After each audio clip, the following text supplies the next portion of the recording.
ఇప్పుడే జీ5 app download చేయండి. చూడండి మీ ఫేవరెట్ టీవీ షోస్ ఎప్పుడైనా ఎక్కడైనా. ఇంటి ఇల్లాలి మొహం లక్ష్మీదేవిలా కళకళలాడాలి తల్లి. అట్టాంటిది దేనంగా కానొస్తుందంటే ఆయన వాళ్ళు కష్టాల సుడిగుండంలో నెట్టారని అమ్మ పలుకుతుంది తల్లి. నిజమేనా?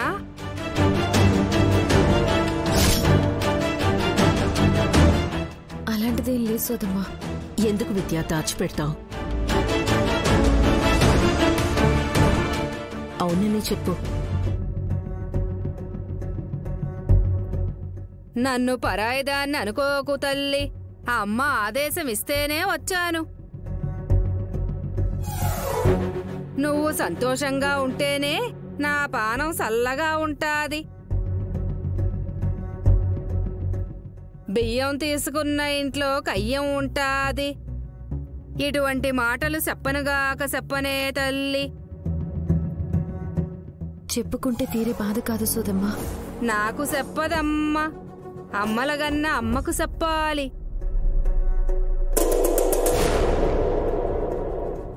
ఈవిడేమన్నా లాయరా లేకపోతే జడ్జినా? అమ్మవారే తీర్పిస్తారని చెప్తోంది కదండి.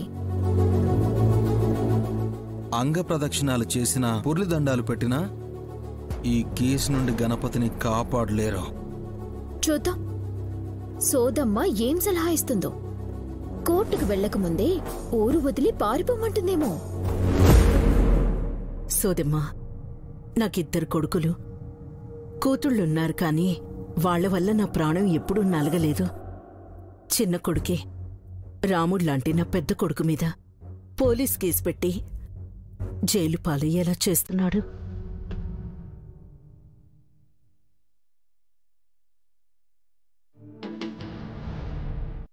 పెళ్ళై 3 నెలలు కాకముందే నా పెద్ద కోడలు పోలీస్ స్టేషన్లు కోర్టుల చుట్టూ తిరగాల్సి వస్తోంది.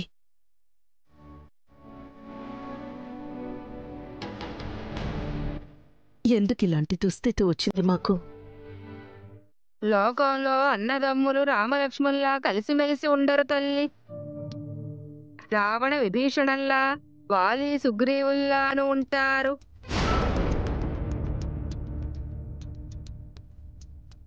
కష్టం వచ్చిందని కన్నీళ్లు పెట్టుకోకమ్మా. అమ్మను నమ్ముకుంటే అంతా మేలే జరుగుతాది.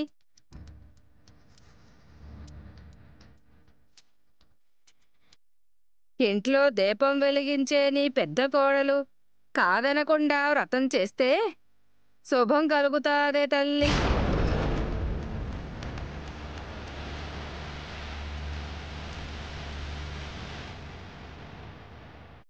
ఎంత కష్టమైనా చేస్తాను సోదమ్మా. పరిష్కారం దొరికితే చాలు. దీపావళి నాడు దీపాలు వెలిగించి అష్టలక్ష్ములకు పూజ చేయాలి నువ్వు.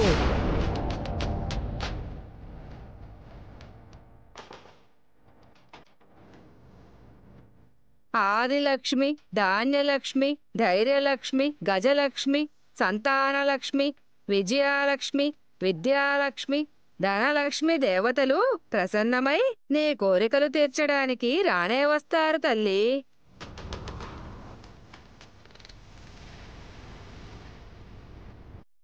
అమ్మవార్లను పూజించి అదృష్టం అవకాశం వస్తున్నాయంటే ఎలా వద్దంటావమ్మా? రానే వస్తారు తల్లి. అమ్మ మీకు తోడుగా ఉంటాది. అలాగే సోదమ్మా. సోది చెబుతానమ్మ, సోది చెబుతాను, ఉన్నది ఉన్నట్టు చెబుతాను.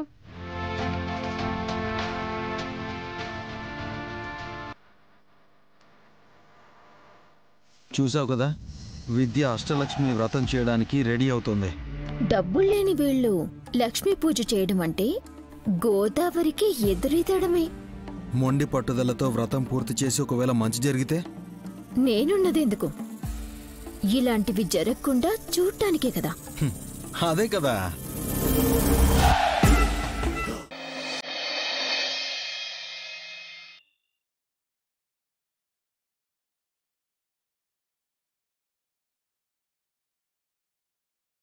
వాళ్ళు మారరు. అనవసరంగా క్షమించి వదిలేశాను. ఒక కొడుకు వల్ల ఇంకో కొడుకు అన్యాయం అయిపోతున్నాడు. నేనేం పాపం చేశానో ఎంత బాధ అనుభవించాల్సి వస్తోంది.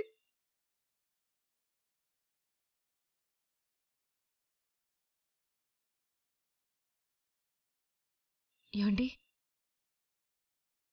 ఇక్కడేం చేస్తున్నారు? నిద్ర రావట్లేదా? నిద్రపోయేంత ధైర్యం చాలక ఇక్కడే ఉండిపోయాను విద్య. కోర్టు నోటీస్ గురించి ఆలోచిస్తున్నారా? సమస్య పోయింది అనుకున్నాను, మళ్ళీ చిక్కుల్లో పడేస్తుంది అనుకోలేదు. ఆలోచిస్తే పరిష్కారం దొరుకుతుంది. అలానే తెల్లవారేంత వరకు ఇక్కడే ఉండి ఆలోచిస్తానంటే మీ ఆరోగ్యం పాడవుతుంది. రండి, వెళ్ళి పడుకుందాం. విద్య,